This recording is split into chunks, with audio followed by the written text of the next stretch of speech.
Well, welcome to podcast 5. This is coming tight on the tail of podcast 4 for a very good reason. What's the reason, Robert? So we've just completed an interview with John T. Colchester, which was great. Much enjoyed meeting him and chatting to him about relevant things. He's the CPRW chair of he was the chair of the hustings in Llandovery in podcast 4, wasn't he? Indeed, yeah. Although I don't think we featured him at all in that podcast. But so the interview, which I hope everyone will enjoy watching because he covers some really important ground.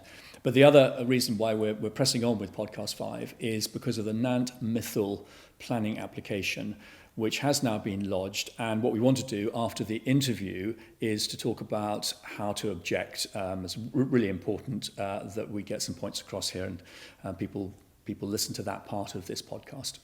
People have been saying, this is important because it's a turning point, potentially. What's important about it? So it's seen as the flagship energy development from Butte Energy, and of course it relates to the Green Gen pylon line, which will connect this wind farm to Llandovery and the national grid. So there are two issues involved here: the pylons and the turbines, the industrialisation of Welsh countryside, hills and mountains. So Jonty, very good to be here in your home just outside Hay-on-Wye. Thank you very much for hosting us and giving us some of your time this morning.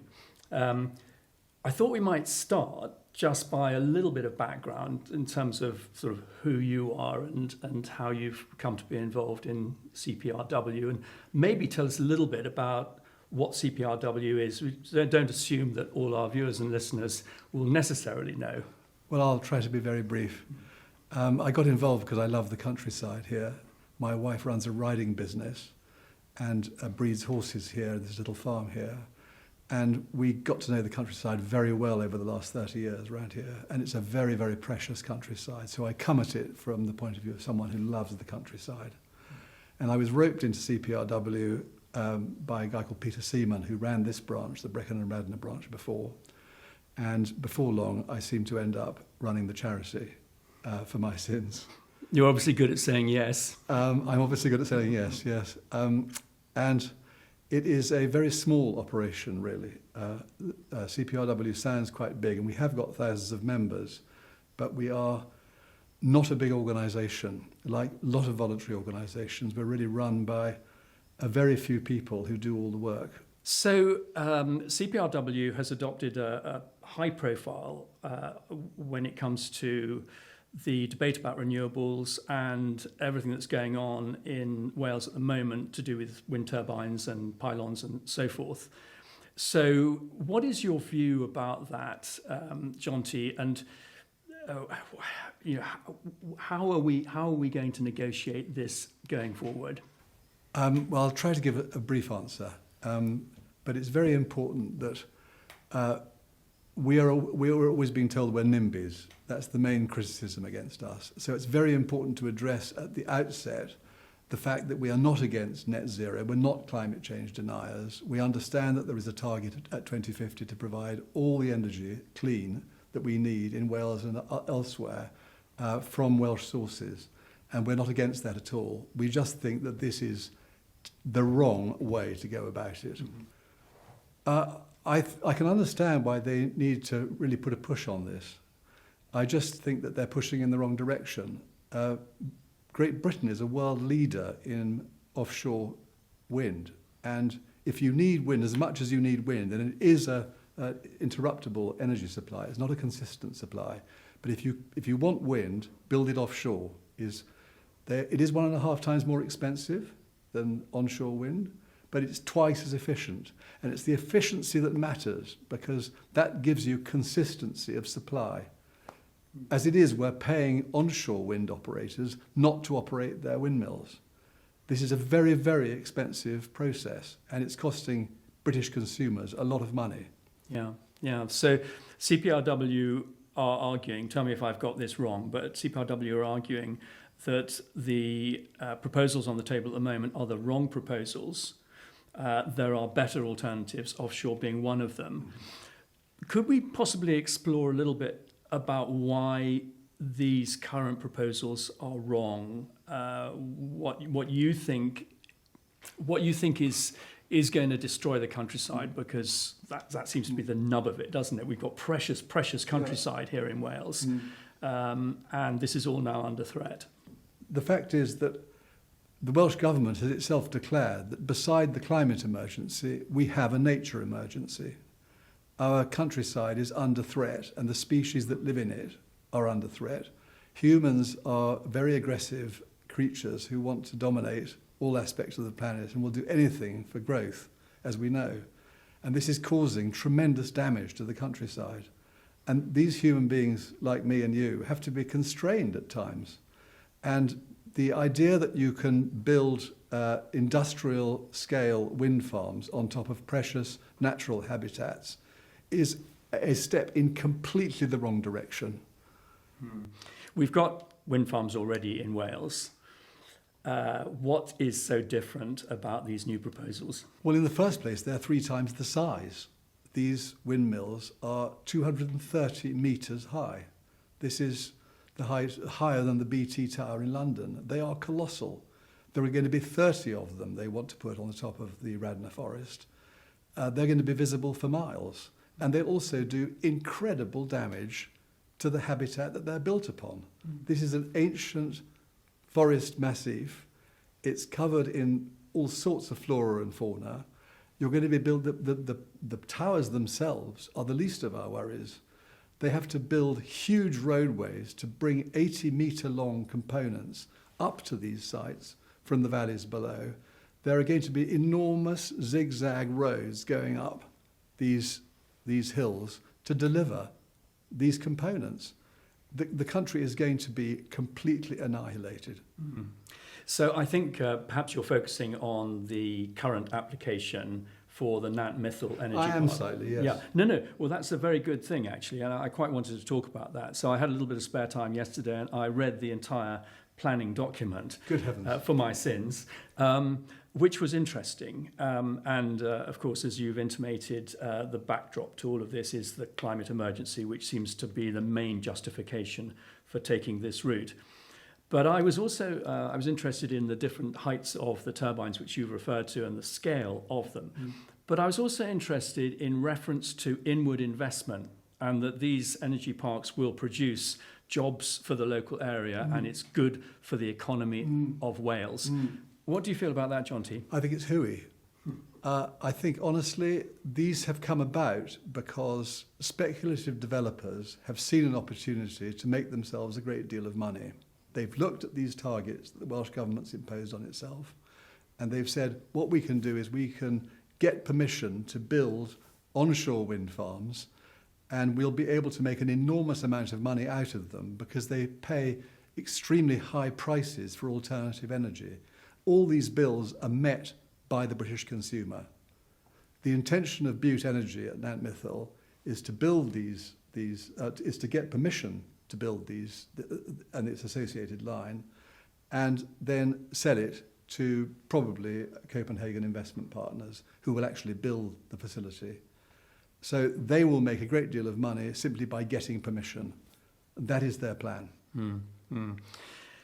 So you've lived in this area for many years, or you've had a house in this area for many years, certainly, and so you have an understanding of Powys and the economy and the community in this part of the world and part of Wales.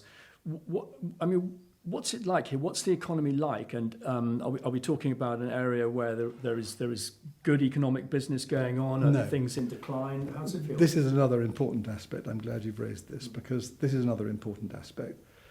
Powys, I think I'm right in saying, has the lowest GDP per head in the United Kingdom. That's including the Highlands and Islands. We are one of the poorest counties in Britain.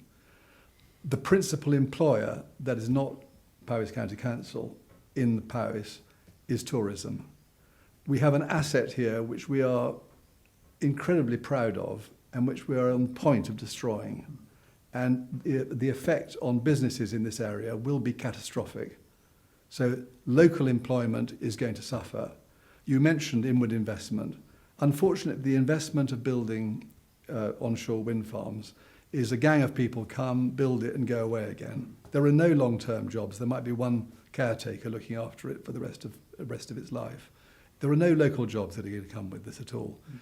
By contrast, an offshore wind solution would give genuine employment in Pembroke and Holyhead, in the docks there, to replace some of the huge numbers of job losses in South Wales and North Wales.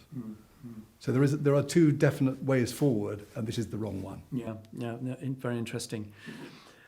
You, I believe, are a great lover of the countryside, obviously, and you walk and explore the countryside extensively.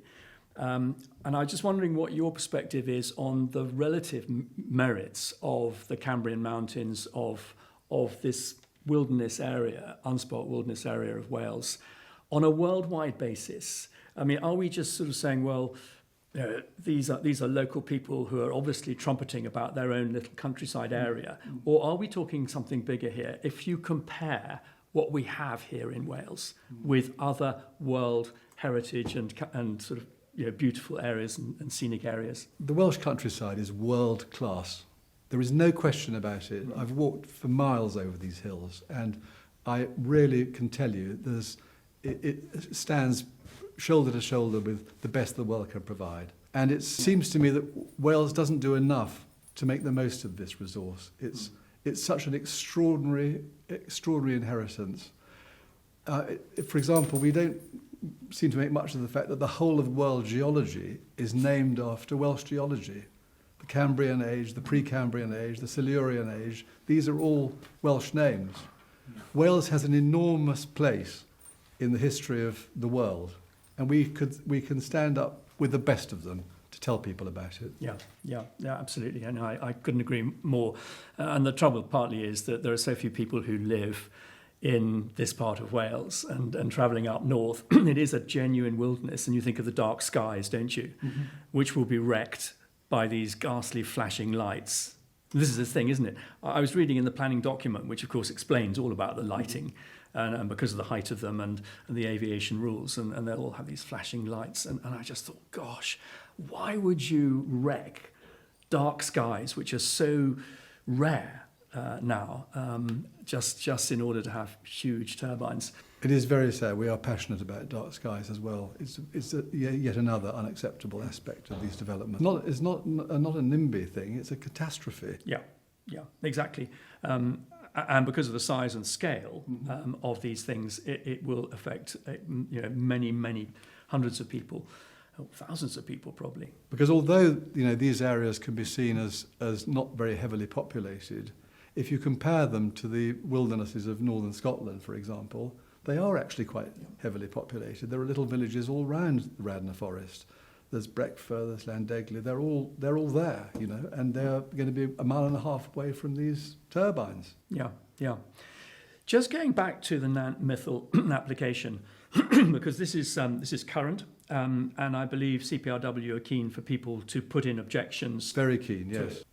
Just for those who aren't sort of fully aware of it, nantmithil is the name they've given, rather cynically, because it's actually the name of a triple SI in the middle of the Radnor forest.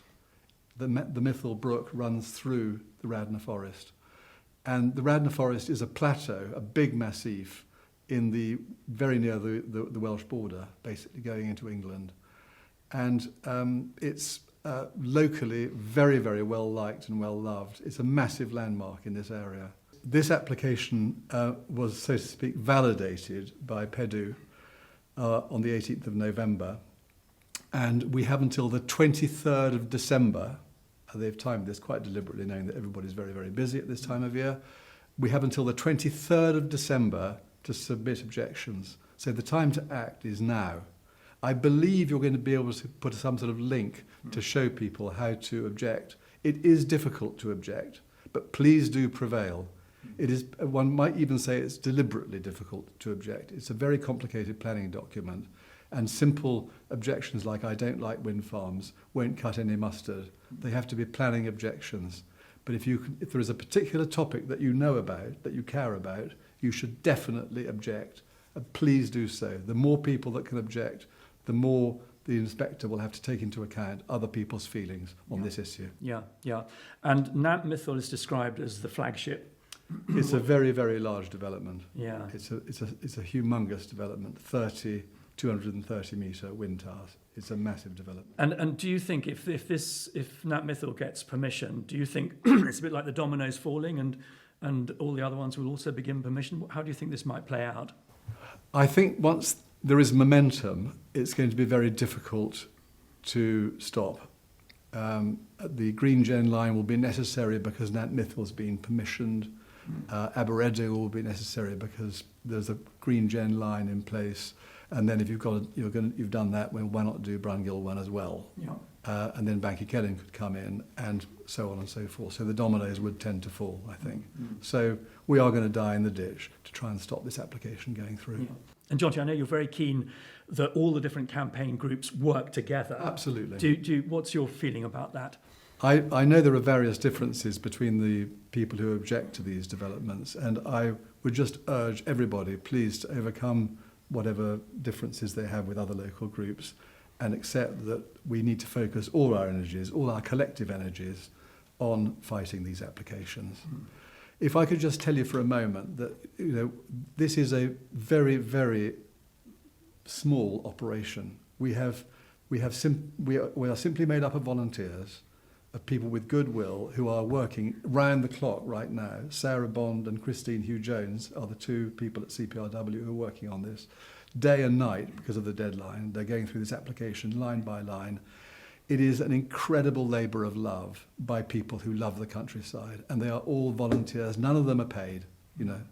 This is a fight we have to win because we love the countryside. You were chairing the hustings recently, and of Yes. course, at Podcast 4, we focused on that. Yes. How do you feel that went? And what's your view of the political sort of profile of things at the moment? Well, the reason we organised the hustings was that we thought it was very, very important for the political parties to realise the strength of local feeling there is about these developments, and to see that they have to modify their stance if they want to win votes in this area. And it was very significant that Kevin Campbell, who's done great work on this, I must say, specifically said that all lines would be undergrounded under applied administration, and that the onshore wind installations would be scaled down. Yeah. That was a very significant concession. Yeah. And we heard that from a number of other politicians on the platform as well. Yeah. Clearly, the reform has, to some extent, put the frighteners on them by saying they're obviously climate deniers. We're not in favour of them either. But our enemy's enemy is our friend at this point. And frankly, they're saying no need for wind. No. Onshore, certainly, I would agree with them. Do you have much to do with the Labour administration in Cardiff? I sit on a environmental stakeholders group around Hughie Ranker Davis, who I must say is a very impressive operator with an astonishingly huge portfolio of responsibilities. One does feel that they too are very under-resourced at doing what they have to do to be in charge of this operation. It's a very, very complex. Looking after the future of the Welsh countryside is a massive responsibility. Mm-hmm. Do you think that Welsh Labour are listening on the energy question? Honestly, no. That is the answer, I'm afraid. They've set their targets, they want to meet them, and that's why, in part, they may be thrown out of office. Yeah. And regarding the application, the nantmithil planning application, Jonty will explain to people how they can most easily complete their objections. It is difficult, and it's very, very important that you object. Yeah, great. Well, look, thank you so much for giving us your time. Really, really, really valuable, Jonty. Keep up the good work. Thank you very much indeed. Thank you very much. I'll try. Right, well, that was very interesting. We learned a lot from the interview there. So where do we go from here? So at the end of the interview, Jonty made an appeal that as many people as possible write letters of objection to the PEDU planning process. And so what I wanted to do, Andy, was to talk about how to do that. Because actually, it's quite simple. The first thing to say is the more people who can do this, the better. And you don't have to live in the area. You don't have to know the Radnor forest. It's fine as long as you have personal objections to this scheme. Then please, for everyone to put in letters. So I've done this, and so the process is as follows. I'm going to be sort of quite precise about this. Okay. There is a portal that you can access on the net, and all you need to do is put in nantmithil.object.now. We'll put it up as a caption. Put it up as a caption, and you will immediately be taken into this portal, which has been put together by two people in Scotland who have used AI to generate letters of objection and to provide the information that you need for these letters. So you go in, you put in your own personal details, which is step 1, and that's very straightforward. And then you go into step 2, where you are invited to put in your own comments. Now, this doesn't need to be long. In my case, I included a few paragraphs, but that's not necessary at all. And just to give you an idea of what I was covering, I referenced the industrial scale of the development. I talked about it being the wrong approach in the wrong place. And I also talked about other better ways of generating renewable energy for Wales. So that, for me, those were my personal comments and some of the things that I included. But it's very much up to each person to do their own thing there. So you put in your own comments, and then you go to step 3. Now, step 3 will open up, I think, 19 different sections, and it stretches to many pages. I think something like 18, 19 pages.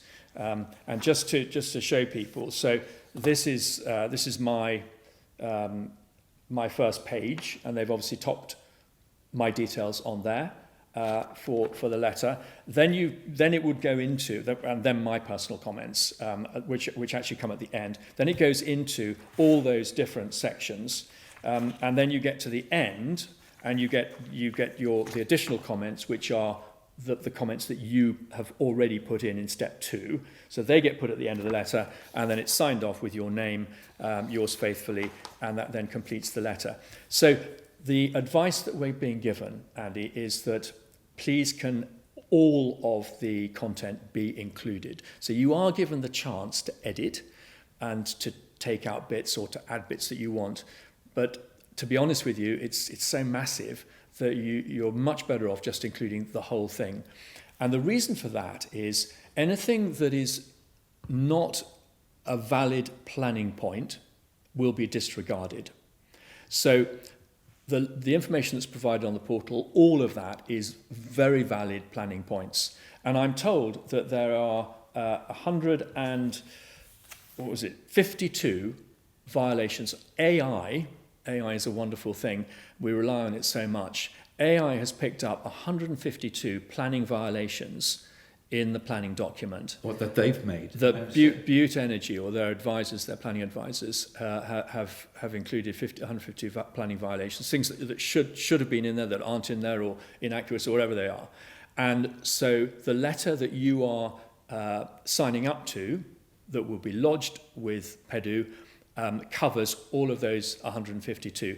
And Butte Energy will be duty-bound to respond to that. So you don't have to have written any of that? Absolutely. None of that. All of that is generated for you. And you'll see, when you go into the portal, you will see all of this. And you may wish to read it, or it'll take you quite a long time. But you obviously don't need to do that. So you complete step 3, where you've included your own additional comments, and then press send, or whatever it is the button is, and it will then automatically send your letter to PEDU, and you will get a copy sent to your email address.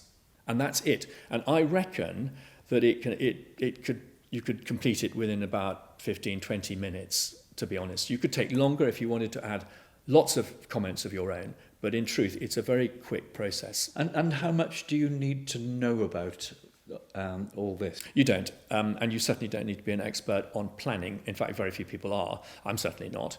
And so that's why we need this portal to help us do it, because what you don't want to do is write in your own personal letter talking about things that are actually not relevant to the planning process, which will just get put in the bin and it's a waste of time. So give me some examples of those kind of things that is it like I don't like turbines. Yeah, well, it's spoiling my view. Yeah. It's reducing the value of my house, because if you write in and you don't include all of that stuff, then Purdue probably won't take any notice of it. Great stuff.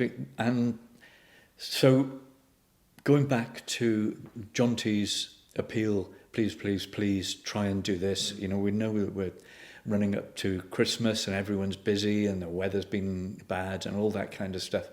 The appeal is, it's about numbers, isn't it? Yeah. The more letters they get, the better, because it will then reflect the strength of community feeling against the proposals, and they are duty bound to take account of that. So anyway, please do your best. 23rd of December is the target, and if you can share any of this information, we always like sharing with the podcast, but on this occasion, even more important in order to get other people to do it.